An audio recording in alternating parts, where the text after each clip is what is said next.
Hello friends, welcome to my Shali's recipes. இன்னைக்கு நம்ம ஷாலிஸ் ரெசிபீஸில் வீட்டிலேயே எளிதாக செய்யக்கூடிய ஒரு தக்காளி குழம்பு தான் எப்படி பண்ணுறதுன்னு பார்க்க போகிறோம். சில எளிய பொருட்களை வச்சு நல்ல காரசாரமான சுவையோட அதே போல் சாதத்துக்கு சூப்பரான இந்த குழம்பை எப்படி செய்கிறதுன்னு ஸ்டெப் பை ஸ்டெப்பாக நம்ம இந்த வீடியோவில் பார்க்க போகிறோம். இந்த ஒரு ரெசிபியை பண்ணிக்கிட்டிங்கன்னா போதும், இது பிரேக்ஃபாஸ்ட்டுக்கு இட்லி தோசைக்கும் சூப்பராக இருக்கும், சாப்பாட்டுக்கும் அருமையாக இருக்கும். பொங்கல் செஞ்சீங்கன்னா கூட அதுக்கும் ரொம்ப டேஸ்டா இருக்கும். இத ஒரு முறை பார்த்தா நீங்க அடிக்கடி செய்ய ஆரம்பிச்சுருவீங்க. வாங்க இந்த ரெசிபி எப்படி செய்றதுன்னு பார்க்கலாம். ஃபர்ஸ்ட் இத செய்றதுக்கு ஒரு குக்கர் எடுத்துக்கங்க. இதுல 2 வெங்காயத்த சேர்த்துக்கலாம். அது கூடவே 4 தக்காளி சேர்த்துக்கங்க. இது தக்காளி குழம்புன்றதால தக்காளி கொஞ்சம் எக்ஸ்ட்ரா தான் இருக்கணும். நல்லா புளிப்பு தன்மை இருக்க தக்காளி இருந்தா சேர்த்துக்கங்க. இன்னும் டேஸ்ட் நல்லாருக்கும். இது கூடவே 3 பல்லு பூண்டு சேர்த்துக்கங்க. 4 பச்சை மிளகாய் சேர்த்துக்கலாம். கொஞ்சமா கருவேப்பிலை சேர்த்துக்கங்க. 1 டீஸ்பூன் அளவுக்கு எண்ணெய் சேர்த்துக்கலாம். ஒரு 1/4 டீஸ்பூன் அளவுக்கு மஞ்சள் தூளும் தேவையான அளவுக்கு உப்பும் சேர்த்துக்குங்க.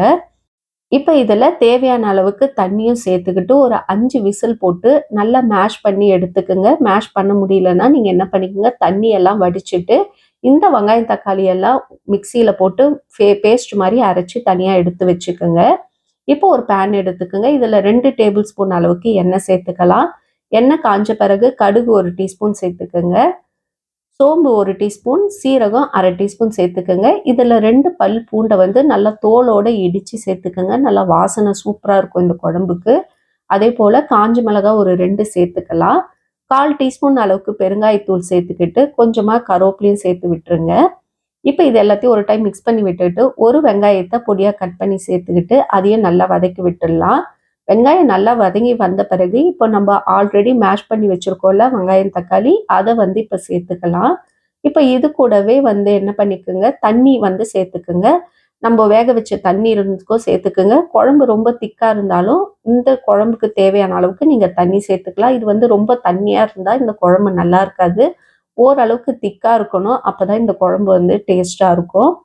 இப்போ இது கூடவே ஒரு 3 டேபிள் ஸ்பூன் அளவுக்கு குழம்பு மிளகாய் தூள் சேர்த்துக்குங்க.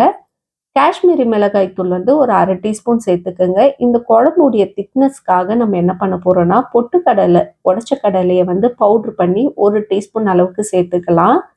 1லேருந்து நீங்கள் ஒரு டேபிள் ஸ்பூன் அப்படி கூட சேர்த்துக்கலாம், உங்கள் விருப்பம் தான். இப்போ இது கூடவே மஞ்சள் தூள் ஒரு 1/2 டீஸ்பூன் சேர்த்துக்கோங்க. தேவையான அளவுக்கு உப்பு சேர்த்துக்கிட்டு இதை எல்லாத்தையும் நல்லா மிக்ஸ் பண்ணி விட்டுருங்க. இப்போ இது எல்லாமே நல்லா தளன்னு கொதிக்கணும். நல்லா கொதிக்கணும். அப்பதான் டேஸ்ட் நல்லா இருக்கும். இந்த குழம்பு இந்த தண்ணியோட சேர்ந்து நல்லா கொதிச்சு வரணும். இந்த மாதிரி நல்லா கொதிச்ச பிறகு பொடியா கட் பண்ண கொத்தமல்லியை போட்டுட்டு மிக்ஸ் பண்ணிட்டு சர்வ் பண்ண வேண்டியதான். ஒரு அருமையான சூப்பரான தக்காளி குழம்பு இது. சாப்பாட்டுக்கும் சரி, இட்லி தோசை பொங்கல் எல்லாத்துக்குமே அவ்வளோ ஒரு டேஸ்டா இருக்கும். ஈவன் பணியாரம் நீங்க செஞ்சீங்கன்னா கூட அதுக்கு சைட் டிஷ்ஷா இதை வச்சு சாப்பிடலாம். அவ்வளோ நல்லா இருக்கும். ட்ரை பண்ணி பாருங்க. இந்த மாதிரி ரெசிபிஸ் பார்க்கறதுக்கு மறக்காம நம்ம ஷாலிஸ் ரெசிபிஸ் சேனலை சப்ஸ்கிரைப் பண்ணி வச்சுக்கோங்க. லைக் பண்ணுங்க, ஷேர் பண்ணுங்க ஃப்ரெண்ட்ஸ். இன்னொரு வீடியோவில் உங்களை சந்திக்கிறேன். Bye bye friends.